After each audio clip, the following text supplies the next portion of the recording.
So good afternoon and welcome. I would like to welcome our guest today to Multicultural Passport Week to Philadelphia, an event of the Mayor's Office of Immigrant and Multicultural Affairs. And today we're here with a few guests talking about immigrant heritage, immigrant integration, arts and culture. And so we have titled the roundtable or the panel discussion today, Immigrant Integration Through Food and Fun. We really need to rethink that title, but I hope you will bear with us, right?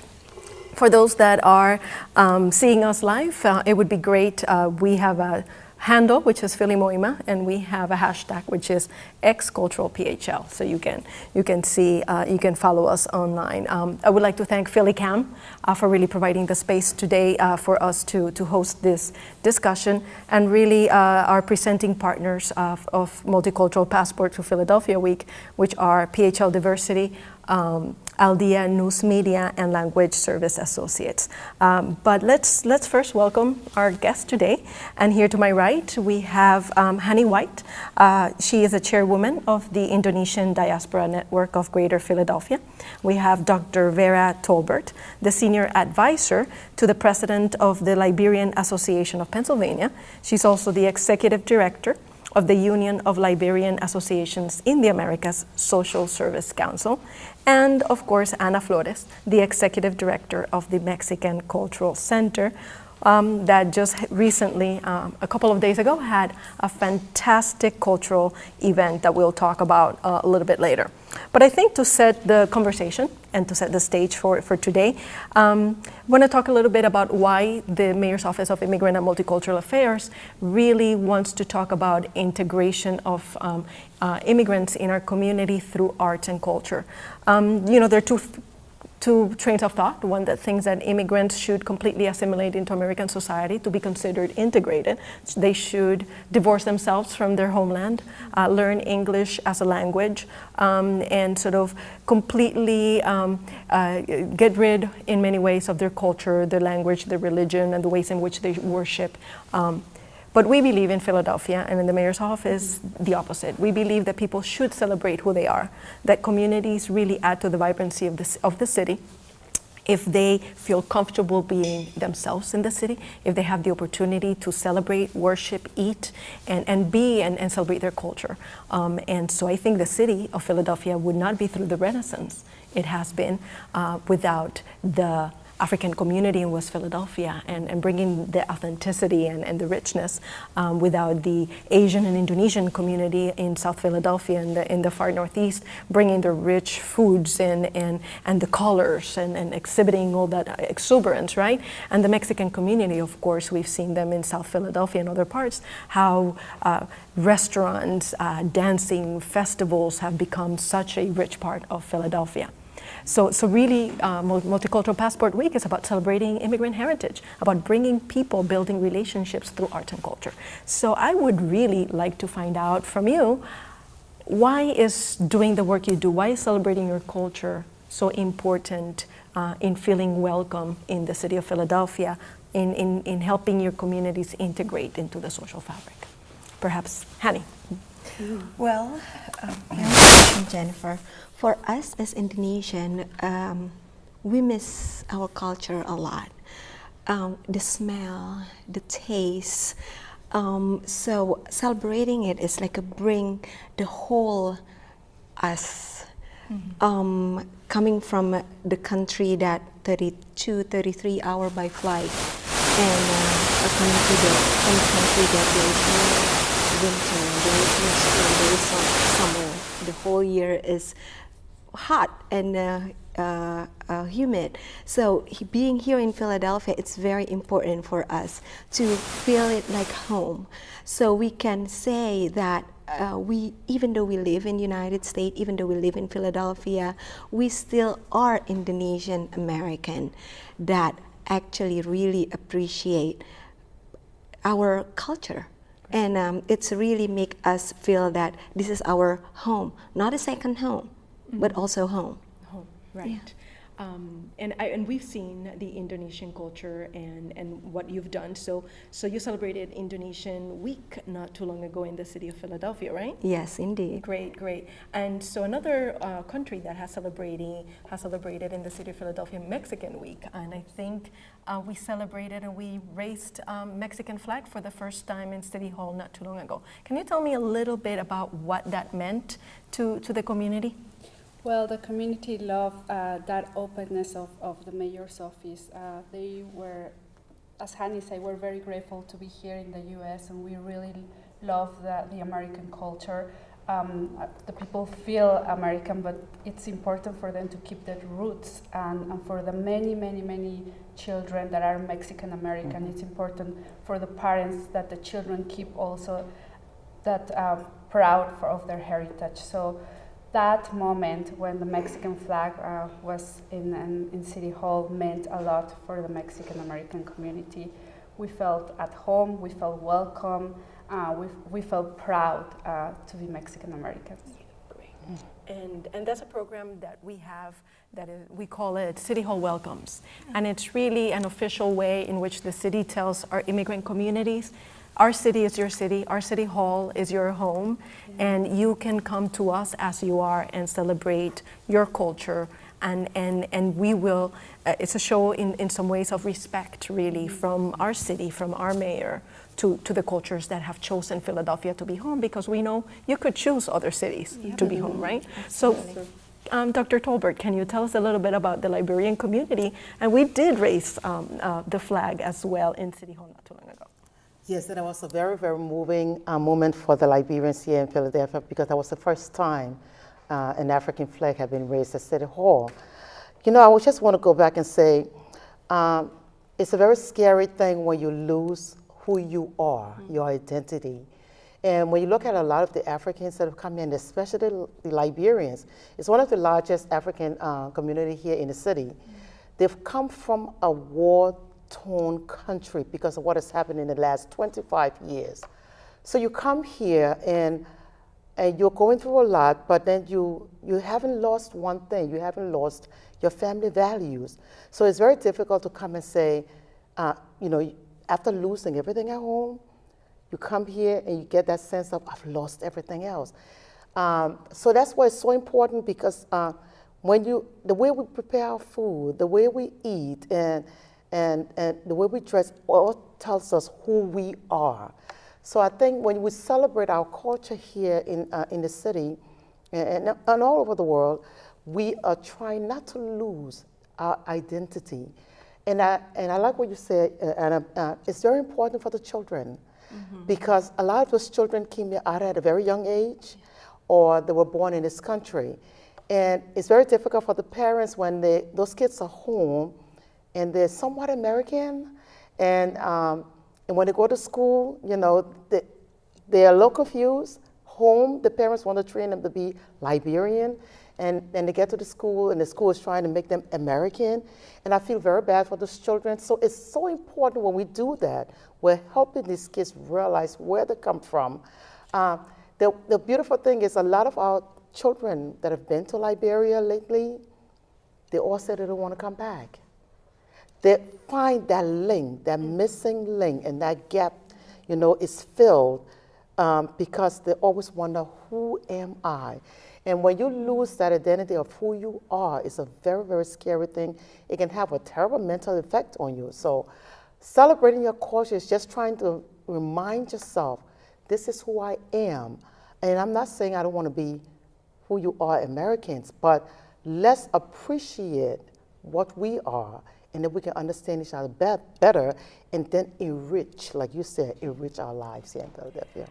And so one of the things that's important to us is we like hosting these events outdoors, where the receiving community, the Philadelphian community, can go by, can get curious about who are our new neighbors in the city of Philadelphia. So Hani, you know, the Indonesian community is a recent, one of the most recent waves of immigrants in the city of Philadelphia, and you have some distinctive ways in which you celebrate. Can you tell me about what happens when you're out in Love Park and people that are native Philadelphians look and see and hear, do you have any experiences about people asking or wondering who you are, or how doing this breaks down barriers perhaps? Indeed. When we are at Love Park, I start putting the Indonesian diaspora banner at the stage, and a guy asked me like, what is Indonesian? And he's like, is it a food? This person has totally no clue that Indonesian is a country. So I was like, oh, this is fantastic way to tell people. And I'm emceeing that day at Love Park, and I start that question. It's like, are you guys know what is Indonesian is? Is it a name of a food, or is it a name of a place or a country? And a lot of people have no clue. Indonesian is the 4th biggest country in the world, but a lot of Philadelphians do not know. And when we are in South Philadelphia, a lot of our neighbors like still curious, what is Indonesian? You looks like Mexican, honey, or you are looks like Filipino, but you are not. What are you? So it's really, really attached to my heart that the mayor's office give us the opportunity to tell what is Indonesian. And they can see the dancing, they can actually touch us as a real Indonesian person instead of Mexican. Seriously, I walk by and people call me Mamisita. So it is fun actually, and like teach people how to say Indonesia, and sometimes it's surprising that some people just say like, oh, you're Indonesian. I was a teacher at Indonesia before. So it just, it's such an awesome opportunity to be outdoor. Great. And so Anna, I know the mayor put on the mariachi hat and made it to the newspaper. And so what can you tell me about that interaction between Mexicans exhibiting their culture and the native and the receiving community, the Philadelphia community? Well, we, for example, we just have our Mexican Independence Day Festival at Penn's Landing, and it was a great event outdoors. It was raining in the beginning, but people stayed for after the rain, and it was a wonderful event with more than 15,000 people just past Sunday. It was packed, and like mainly Mexican Americans, but a lot of people from other communities came. Around 10 to 15% of the people there were from other communities. And thanks to this type of events, we get a lot of phone calls at the cultural center saying, can you please recommend me a mariachi now for a wedding or an event? So it's nice that our culture is spreading. And it is nice to have events at Love Park as well, at City Hall, and also indoors. We have organized events at the Museum of Art. And one thing that we realized is a lot of the people from South Philadelphia, they were scared because they have never been into the Museum of Art. So we provided free tickets for them. We provided a bus to pick them up in South Philly to go and have their children there. And then they keep calling us to see, when are you having your next event at this museum? We have the same with the experience with the Barnes Foundation. Museums that are very important and beautiful and are important not just for the city of Philadelphia, for the whole country, for the Mexican American community to be there and see these great permanent exhibits. And so, Dr. Tolbert, can you talk to us a little bit about? I think one of the things that's important is that relationship building that we want to foster, and we want to break down stereotypes. And we believe that when you and I sit over food and I experience your culture, I lose that fear. Yep. And I lose fear of who you are. Can you speak a little bit from your perspective, what that means to you? Yes. Let me give you a little funny, maybe it may not be funny for you, but a little story. I always take my lunch to work because I just love to have my food. And I remember heating it up, and there was a smell to it. And they almost called the fire department because there was this fish that is smoked, so they smelled the smoke. And it got to be a little embarrassing. But when people finally realized, I finally just got up and I said, it's my food, and it tastes great. when people rarely sit around food, something happens. After living in Germany for 9 years, I spent quite a bit of time cooking for my friends. You see, we start to understand why the person does what they do, you know, and then you can have that conversation, because when you understand why someone does what they do, you're not afraid of the unknown. So the fact that you would taste my food, which is a very delicate thing to do, to have someone taste your food, you get that connection. We have a lot of events here in Philadelphia, and we make sure at those events we have our ethnic food. It may be difficult to find, because I guess it'd be very expensive, you know, bringing it from across the ocean.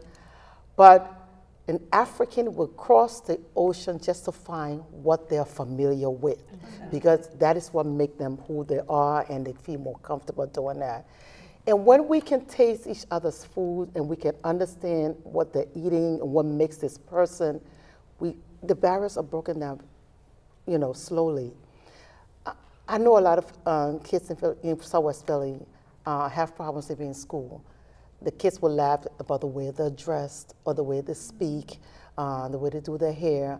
And I've always said to my nieces and nephews, I said, don't allow anybody to discredit who you are. You always be proud of who you are and your heritage, because when you lose that, you have lost the person that you are. So I think even if the schools in Philadelphia can start to let those teachers teach the different cultures, those kids are going to start to play, because kids do not have any prejudice, you know. But to find bullying in the schools because someone is different is really sad. So I think we have lost something there, not being able to let these kids realize there is so much you can enjoy from the other side of the land.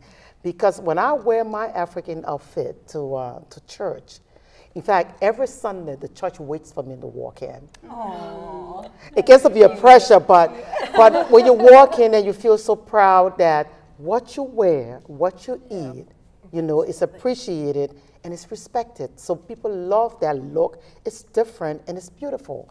Because I think our children are a little afraid to even put on their African outfit, because they're afraid of what people may say about them. So we try our best to dress them in there and pull them with us.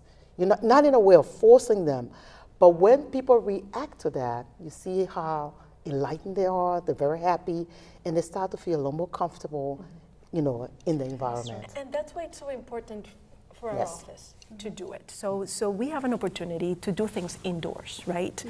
It's convenient, it's weatherproof, right? But for us, it's really, I'll tell you a story about raising the Vietnamese freedom flag earlier this year. So we were doing it outdoors, and it was a small group, it wasn't that big. But at that same time, there were a group of children doing a tour of City Hall with their teacher. And there were Vietnamese immigrants dressed in their folkloric attire with their flag. And the children were asking the teachers, what is happening there? Those children they stopped, they observed the ceremony, right? And then they kept on walking. And I said, this is exactly why is it so important to celebrate and to welcome our immigrant communities in City Hall.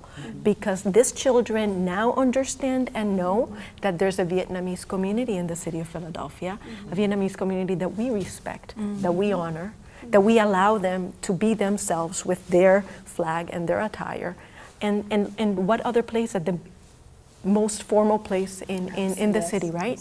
And so children, right? These are children that now hopefully when they meet somebody from Vietnam or perhaps somebody from Africa, they will ask questions and they will not poke fun at other children, right? So I think if we were to do this and you know, well, we need a budget for this, right? But or maybe not such a big budget, but I think it needs effort, it needs coordination, but it needs all of us to sort of come together to really do these things. And so you know, so we talked about we haven't asked about specific cultural elements. So perhaps what is something typical that the audience should know about Mexican cultures or ways in which you celebrated? Can you describe a little bit? Yes, one thing that we do a lot is contest. For example, the Best Taco in the Region contest. So different restaurants prepare their tacos, and at the festival we have a panel of judges, and we decide who's the best taco.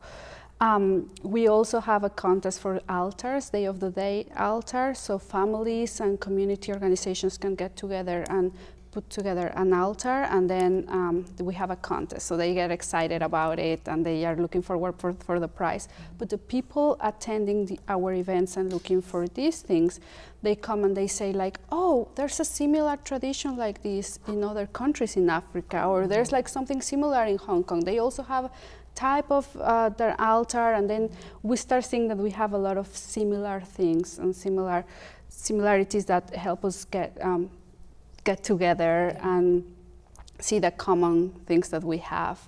We at the Mexican Cultural Center believe that the better we know each other, the better we treat each other. Yes. So that's something important. And I know you did something with textiles at the museum, right? Indeed, we have what we call batik workshop. It's a special way how Indonesian dye their clothing. And as Anna said, when we did our batik workshop in Museum of Art, other culture coming in and they say like, oh, we have a similar thing here. And they are from Japan, from China, from Korea. And indeed, there is batik in Africa, in other part of Asia. And now we see the connection. And we are very proud because it's become part of the global art. So there is like, okay, there is a certain way how you dye your clothing in Indonesia, how you actually put the flowers and a beautiful drawing, but there is a way in doing it in other countries too. And it just make the connection. And we also did the food competition. We have this specific rice forming like mountain, and we made it from yellow rice. Our country consists of so many mountains, so we call it tumpeng.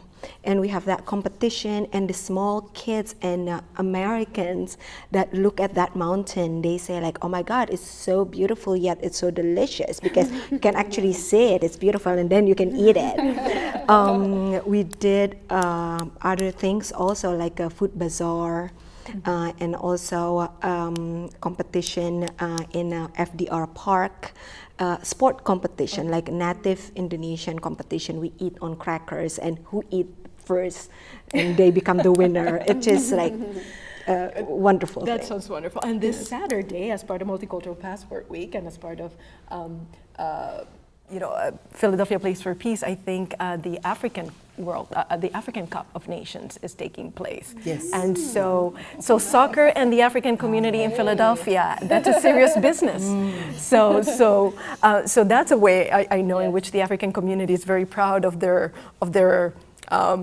it's hard to beat them. Other nations have tried to beat Africa, and it's really hard. So in what ways does the African community celebrate its culture that we can sort of describe for our audience today? Well, I'm really happy that you mentioned soccer, because even last year when we celebrated the Independence Year in Philadelphia, the two major teams, soccer teams from Liberia, played in New Jersey, or in Trenton, in that area. It's a big thing. Even when AFRICOM had the health fair the other day, the biggest part of that health fair is the soccer game, because it draws the crowd. And of course, the Africans don't believe that nobody plays soccer better than the Africans. I don't care what the Germans say. Yeah. So, but Liberia has about 18 different ethnic groups. And out of those 18 different ethnic groups, we have organizations that exist in Philadelphia here, from about 9 or 10 of them. And each ethnic group has its own way of dressing. Even with the headpiece that they do, it's a little different. The way the clothing that they wear is a little different. So when we get together, you can see that whole competition going on. Which ethnic group is going to outdo the other group.